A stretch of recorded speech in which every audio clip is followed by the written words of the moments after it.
Hi, everyone. I'm Tiffany Eddy. And I'm Tom Prasol. And we are so pleased to be joining you for another episode of Anything But Politics, where we talk to different political standouts about their personal lives and have fun and really anything but politics. And so, we're excited today because we're being joined by one of the most tenacious senators that I've ever met. She is a force to be reckoned with. She is the current chair of the Senate Transportation Committee and vice chair of the Senate Commerce Committee. And so we want to welcome Senator Denise Ricciardi. Hello. Thank you for having me. I'm so thrilled to be here. Well, it's a pleasure. And I've had the pleasure of knowing you for such a long time. And you are really such a passionate and caring person. I've had wonderful conversations about just how committed you are to your constituents. And I guess my first question would be is what inspired you to get involved in politics? Well, I have volunteered my whole life. I've just always believed in public service, but I really hated politics. And in some ways, I still do. But about 10 years ago, the town of Bedford, where I live, they were going to build a cell phone tower, not just my neighborhood, but near the elementary school. And I'm certainly not anti-technology, but I thought, oh, it's ugly, but is it dangerous to live that close? Upon all my research, I realized this is not a good idea, and it isn't good for the kids, and it's not good for the teachers. So that began my fight to not have that tower there. And it was a 2-year battle. Mm-hmm. It went to federal court. I really couldn't afford an attorney, much less find one who would take on the cell phone tower company in federal court. So I filed a motion to intervene with the judge. I hand wrote it. I didn't even type it. Mm-hmm. And he granted it. Wow. So now, a little foreshadowing, I'm driving to Concord every week for close to 2 years to read the law books, to figure out how to file my motions in discovery, and looked for examples online, and it was painstaking. Every time I thought I couldn't take another step, the right person would come in front of me. And I remember telling the town manager and everybody else, that tower is never going in, but God has a bigger purpose for me, and I just know it. So after close to 2 years, they underestimated me. I bet they did. Oh, they underestimated me. There was a lot of shenanigans, let me tell you. Anybody who doesn't know Discovery, you have to have certain deadlines met where you file different motions. And you get to a certain point where, are we all in agreement, or do we want to have a hearing? So they didn't let me know, and they said we were in agreement. And I found out, and I called Judge Andrea Johnstone and said, I want an emergency meeting. She granted it to me on the phone, and about 20 minutes before the meeting, both of the attorneys are calling me, trying to negotiate with me. Oh, well, we'll just make the tower instead of 190 feet, 130. I said, I don't care if that tower is 5 feet tall. It's not going in.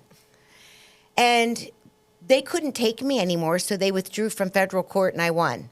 Yay. And that's called incredible. Tenacity right there. That's the condensed version. That's exactly what I'm talking about. Is that your middle name, Tenacity? Kind of. So then the people in Bedford said, oh, you're a voice of the people. We'd love for you to be a town councilor. I said, no, thank you. I don't like politics. And they wrote my name in. So that's the short version on how I ended up in the state Senate. So you won in a write-in campaign? I didn't win. It was very high numbers, and it inspired me to run the following March. And then I won. And then it landed me in this Senate seat. I think one of the other things, too, and like really singing your accolades, but things that have always impressed me, is I know that you will respond to texts at 2 o'clock in the morning. I know that you are up working all hours of the night, and you will send out texts or emails at 1, 2, 3 a.m. because you're still working. I answer everyone, and I read every email personally. The seat's not mine. It belongs to the people. So I just really believe that, and I believe you should read everything, and you should respond and do the best job you can to help people. Yeah, constituent service is such a really important part, especially of the New Hampshire legislative process, and I think you certainly excel at it.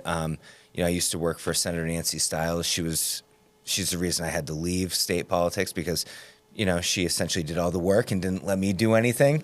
But you're just like that. You read all the emails, you respond personally, and if anyone ever has a question, you're quick to respond. So that's great. So on that quick funny thing, I'm knocking on doors. That's what we do in New Hampshire, right? Yep. And it ended up being a select board member in Richmond, New Hampshire. So he said, it's a hot day. Why don't you come in? We'll give you some iced tea. And he says, I've got to ask you something. I said, what's that? He said, our neighbor down the road, Fran, has your sign. She would never vote for someone across the aisle. I said, oh, well, then she would have thrown it, maybe it's a mistake. Oh, no, she would have thrown that thing in the woods.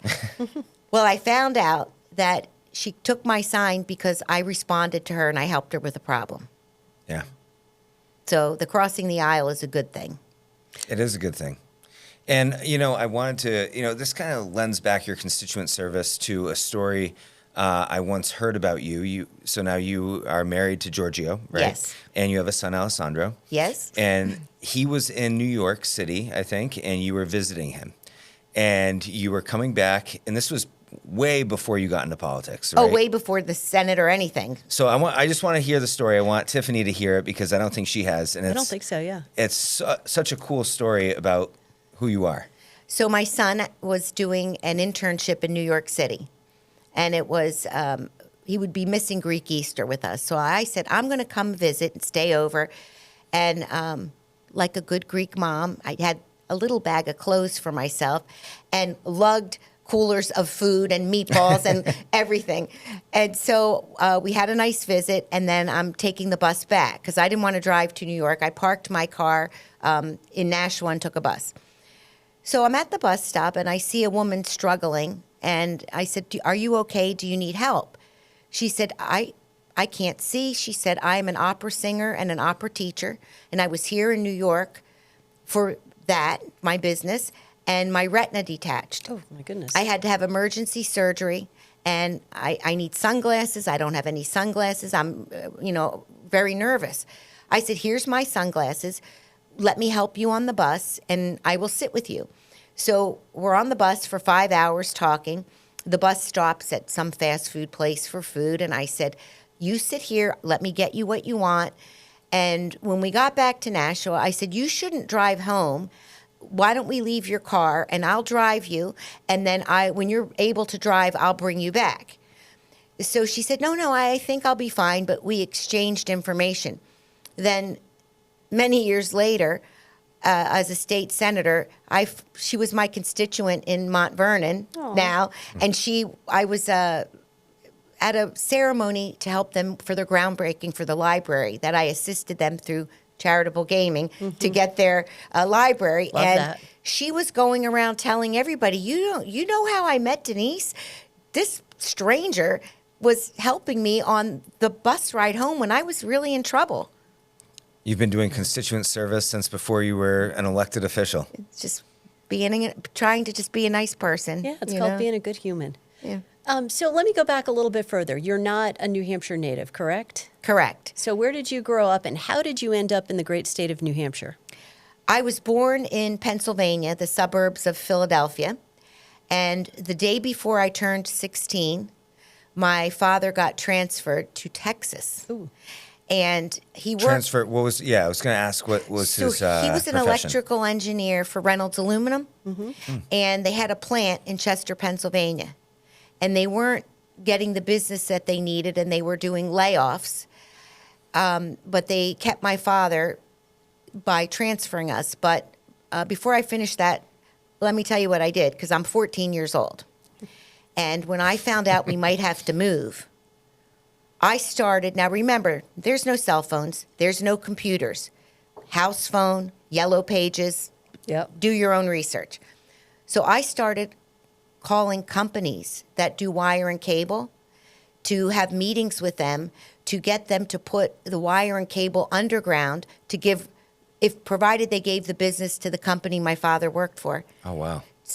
at 14. Oh, my goodness. So the phone will ring, and my mom says, Denise, there's some man on the phone for you, And it was that. They died when they found out I was 14 years old. I was fighting then to not have to move. Did Yeah. it work? No, we moved. No, we moved.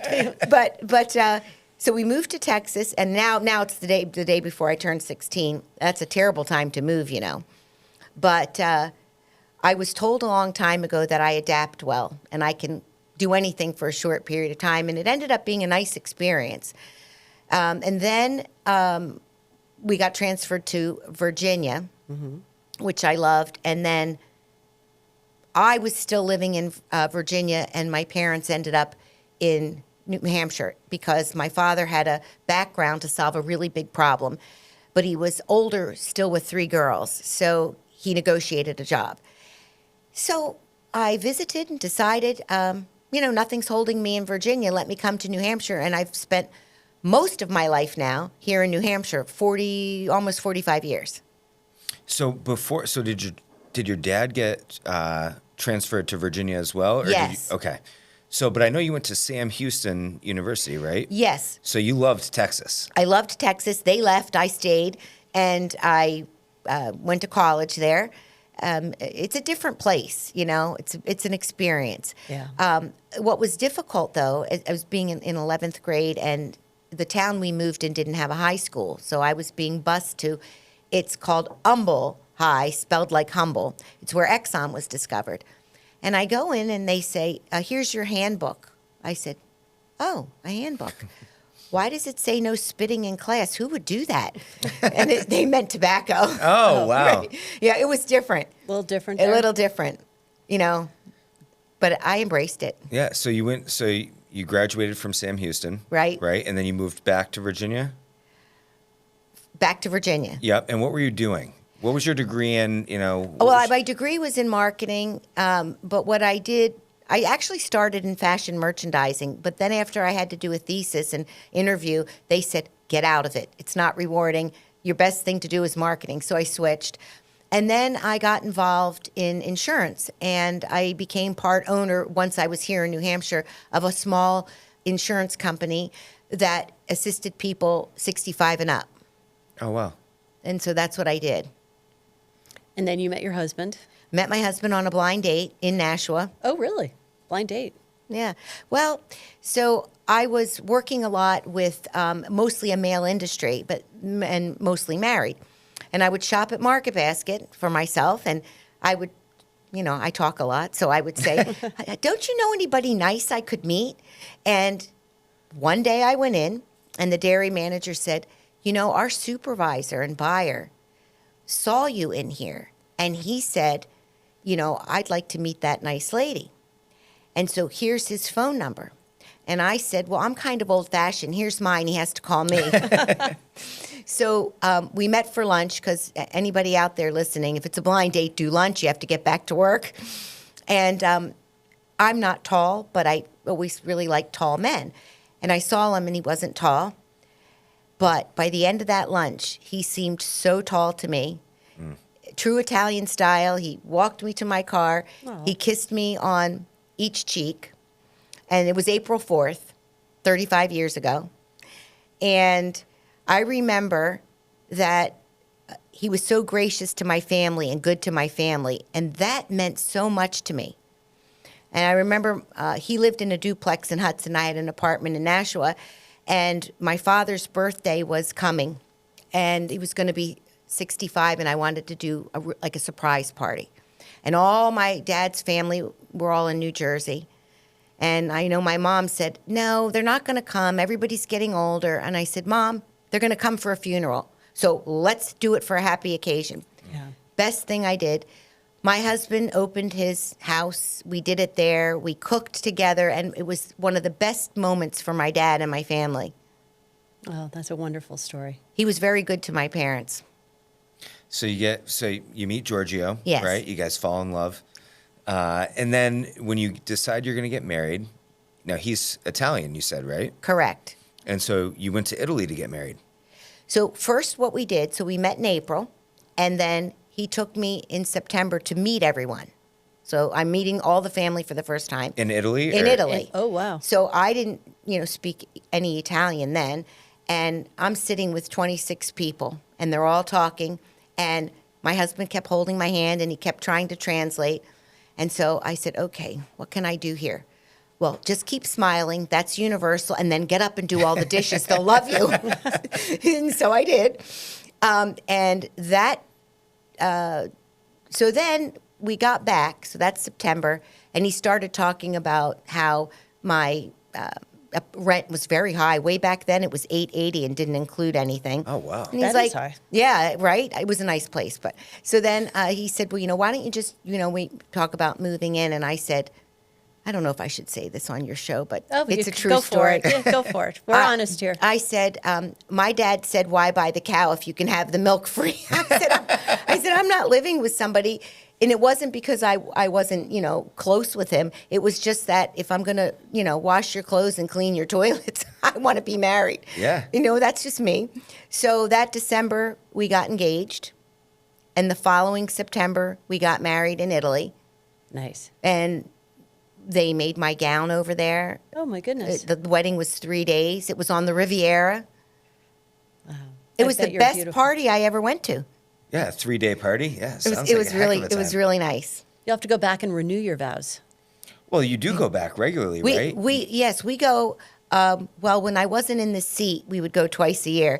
Now I can't go till we're not in session. But we have a home there, a small home, and we do go, and we love it. The lifestyle, the healthier quality of food, the people, his family. I have 3 sister-in-laws, and I am so blessed. They have a key to the house. They keep their eye on it, and they clean it before we come. They put the sheets on the bed. They fill the refrigerator so I can just come in and relax. That's And fantastic. where is it in Italy? It's in the Liguria region, the northern part of Italy, in a little town called Bolano. It's about 35, 40 minutes from the Cinque Terre, the 5 lands, Okay, and yep. about an hour to Portofino. It's Beautiful. beautiful. We're in the mountain, but, up in a mountain, but we're about 20 minutes to the sea, 20 minutes to the mountains. And we have favorite restaurants at the beach, favorite restaurants in the mountain that are known for their porcini mushrooms. So I will tell you a little incident that happened in Italy. So they like to go porcini mushroom hunting. This is a very expensive, delicate mushroom. And so How do you hunt for a mushroom? you walk through and you lift leaves and with dirt and you look. And you have a bow and arrow. Yeah. Oh, Because you got to watch out for those suckers. makes sense. You got to watch out for the wild boar, actually. So we were married at this point, and we were, hoping to have a baby. And I said, I want to go with you. He says, well, okay, but it's not easy, Denise. It's very mountainous. It's very high terrain. I would say the top of the mountain was higher than your ceiling in here, and then it goes down into a ravine, and it's very rough and bumpy. So I missed my footing and rolled all the way down the hill. Oh, my. My husband was Like a terrified movie. I was going to, land in the ravine. He said I looked like a cartoon. I mean, I just kept going. And I landed in a chestnut bush, which is full of prickles and spikes. And that's what stopped me. And then my mother-in-law had to pick all the little thorns out of me. My hair was the leaves were going. And I was fine, but it was, in hindsight, it was funny. And I found out I actually was pregnant then when that happened. Oh, wow. Yeah. I thought you were going to say where you ended up was a whole trove of mushrooms. And you're back, this is a hard way to get here, but I found them. Well, we did get mushrooms, so yeah. I thought we were going in a different direction too. I thought you were going to say that you picked mushrooms, but they might not have been the right mushrooms. And maybe they made everyone feel a little bit happy or something. No, it was just I scared everybody, but then they thought it was funny. They were laughing because, if you can envision that, right? Yeah, once you're safe, It's all bets are off. All bets are off.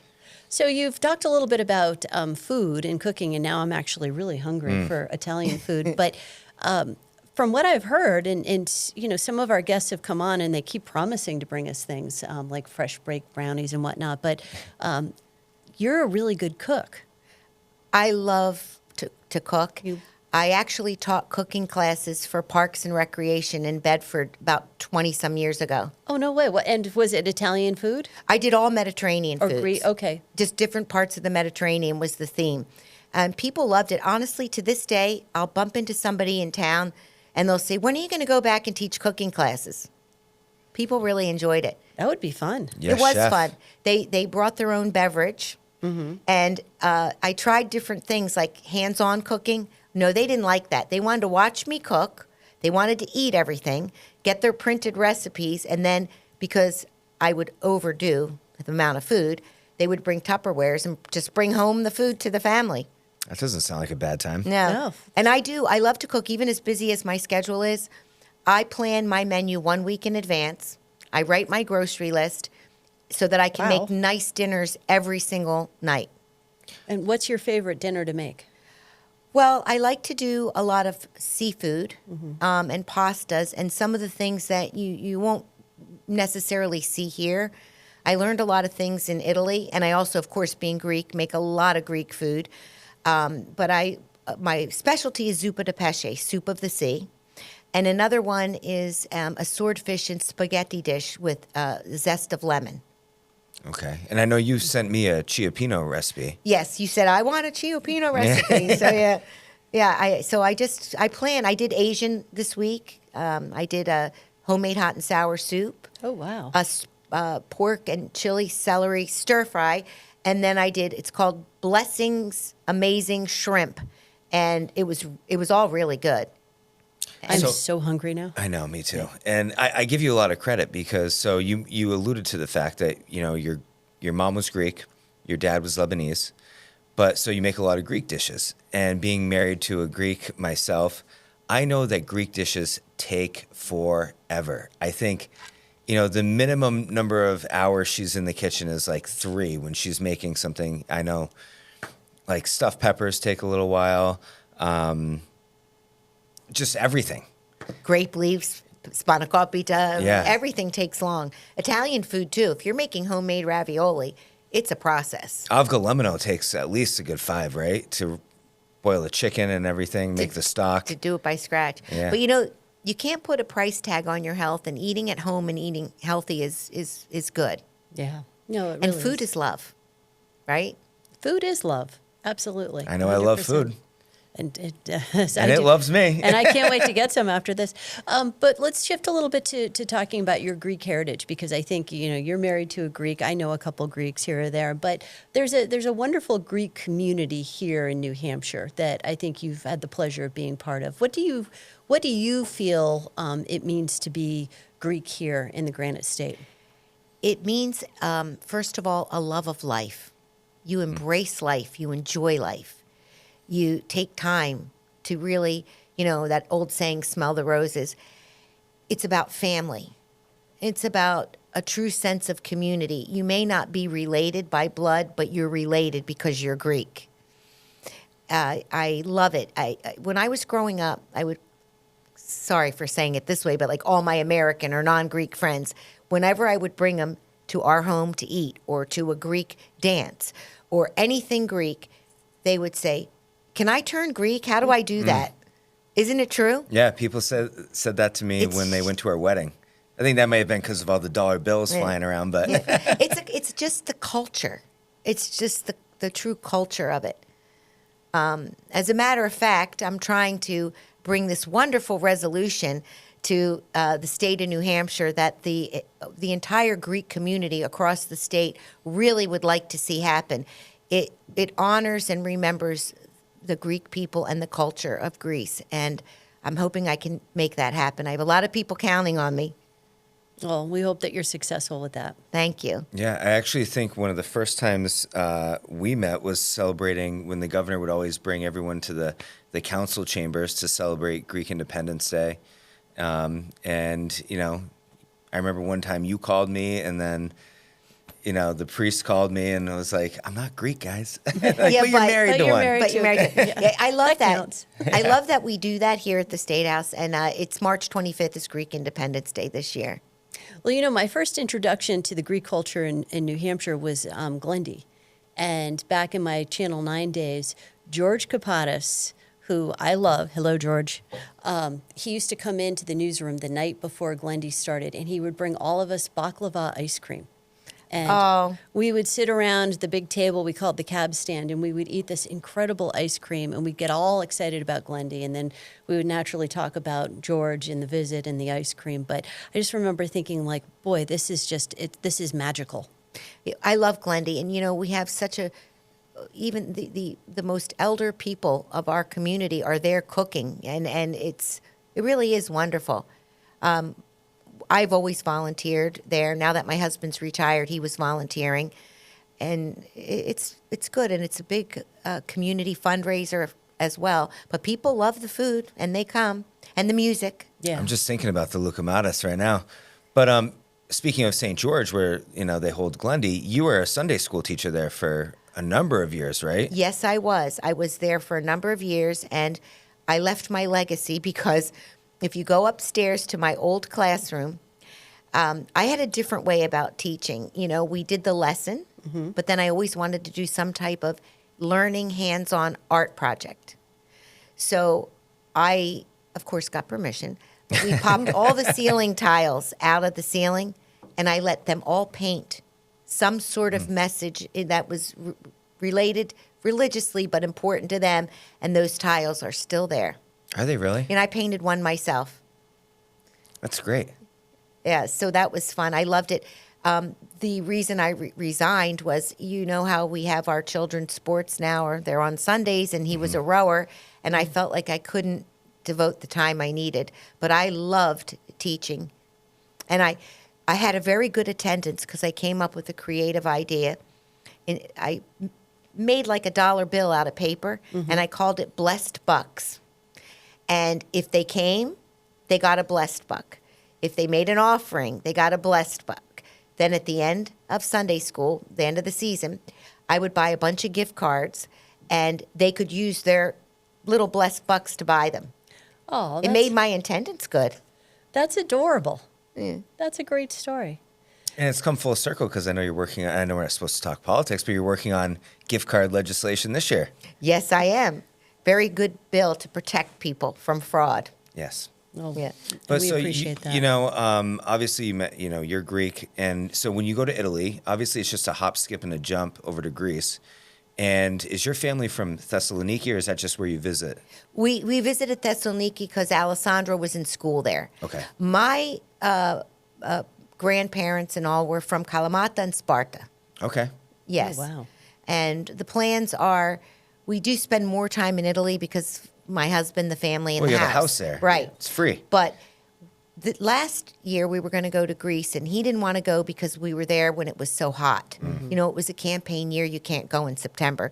So he said, I promise you this year we'll do Greece and then rest our final vacation in Italy. So I'm excited about that. And we have a friend who has a horse farm in Greece, and his wife, and we'll be able to do a little traveling with them, which is going to be fun, Yeah, That's great. and you'll have some time off. You won't be campaigning, this summer, Right. So you'll have a little time off. But when you're not legislating, obviously you're cooking and you're doing some traveling. But what sort of other things are you up to?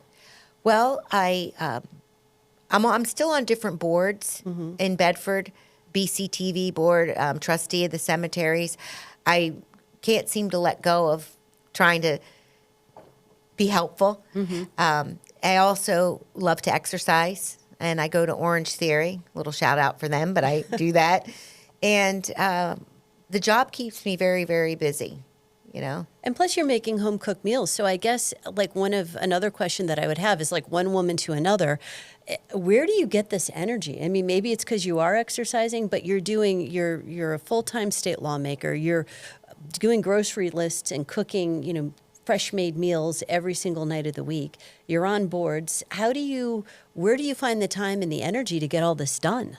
I don't really need a ton of sleep, and I do feel like I have a lot of energy, partly because of a healthy diet, the exercise, and the supplements. I take some pretty good supplements. It's got to be that. When you eat good food, you get energy. When you eat bad food, you get lethargic. Yeah. So I think that, or maybe it's just a genetic thing. or the tenaciousness in me. If I know something needs to get done, I do it. I had somebody say to me, when you were running for town council the first time, you were remodeling your kitchen and doing everything at the same time. I mean, how do you get all this stuff done? Even now, with all as busy as I am, I wanted to make myself a she shed. So our back bedroom isn't being used, and I wanted to make this really big closet so I could see my clothes instead of having them shoved everywhere. And my wonderful husband was like, "No, you're not going to make a big closet. I mean, just not going to." So I know when to push and when not. So I said, "All right, I'll just make a she shed." So he didn't know anything I was doing. I just went and did it. And I had a masonry come and put beautiful stone wall on the drywall. Oh, wow. Put a fireplace off of Amazon that you plug in that does give heat, does have colored stones, colored fire, reupholstered chairs, put in hardwood, had a closet company come and build me this big armoire. And I call it my she shed, and it has a nice balcony. And I'll say to my husband, "Would you like a before dinner drink in the she shed?" Does he come over? Oh, yeah. And do you ever socialize in the she shed? No, but people want to come see it. I want to come see it now. It's really, it's very comforting and soothing, and it's just so nice. Isn't it nice to have a little, men have a man cave, right? Right. My husband has a man cave. I have a she shed. That's great. Yeah, that sounds amazing. You live once, right? Life is short. Embrace. Absolutely. I and, agree. you know, you alluded to all the exercising that you do and how I think at one point you were a instructor, right, for exercising. Well, I kind of fell into that. I was a client at a little boutique gym that's no longer there in Bedford. And they kept saying to me, "You should get your certification and teach." And it was a time when my one and only son was going to be leaving. And it would be great, you know, if I fill that time with something else. So I studied, I got my certification, and I worked there one day a week. And then I got my certification in fitness nutrition, not to use for anything, but personal knowledge. So, yeah, that's something most people don't know about me. But I definitely did that. And I liked it. I liked helping women. It was just for women, transform their bodies and their minds and transform their outlook on life. Yeah, but you obviously take, you know, working out very serious. And I say that because I was actually talking to a colleague who's a lobbyist here, among other things, and he said that he sees you every once in a while at Orange Theory, and he goes, I just don't know how she's doing it because she's blowing me out of the water. Well, the unfortunate thing is with this job, I can't go as much as I like. So I would love 5 days a week in a perfect world. Generally in session, I get 3. But this week, I'm only getting 1 because of the nature of it. But I'll make up for it. Yeah, I think we're going to get some bands for you to bring into the office, maybe Yeah. some dumbbells so you can, you know. We should have a gym up there. What the heck? If someone's testifying against a bill you don't like, you just start doing some curls, you know. That would be good. Just go like that during the whole. True. Intimidation. Well, you know, as we age, the strength is important. It's important for our bones. It's important for to support standing straight, your posture, your back. It really is good. I can't say enough about it. They do say weightlifting is the fountain of youth. Even for your mental, your brain, everything. Yeah. And for women in particular, too, because we're susceptible to osteoporosis. So to do weight-bearing exercises is very important. I actually have it, and osteoporosis, and I won't take the medication because the benefit doesn't outweigh, the risk of it. And this is my medicine. Is working out. Yes, my diet and my exercise. Yeah. Well, it's clearly working. And something else I want to ask you about too, because you've alluded to it a couple of times, and just the opera singer. But I know other anecdotal stories about you really being a champion for women. And is it something about your family background? Did you grow up with sisters? But you're a very pro-woman, which I think... Girl's girl. Yeah, you are. You're a girl's girl. Thank you, Tom. Yeah. You're a girl's... Something like that. Yes, whatever. But where does that come from? I think it just comes from being a woman, right? Being a mom, but also from looking for who needs what. I mean, I feel like it's just an area where we need to stand up for it and stay strong. And we've come a long way, but I see that we have a lot more to do. It's really any issue that I see that isn't right, I want to right the wrong. That's just my nature. I want to fight for the underdog. I want to fight for the person who isn't getting what they should get. Mm-hmm. But you know what? You're also really effective at that because you are one of those legislators that it doesn't matter what your political party is. You bring everybody together and say, all right, let's get everyone who might be interested in this in the room and let's hammer out a compromise and we'll figure out a way to move the ball forward. And if everybody's a little unhappy, that means I did something right. That's definitely my approach. And I do believe that, politicians really should stop trying to be right and just do what's right. Yeah. And working together and solving problems for people is what we really should be doing, whether you're in politics or not. I mean, just as human beings. I think that's well put. Absolutely.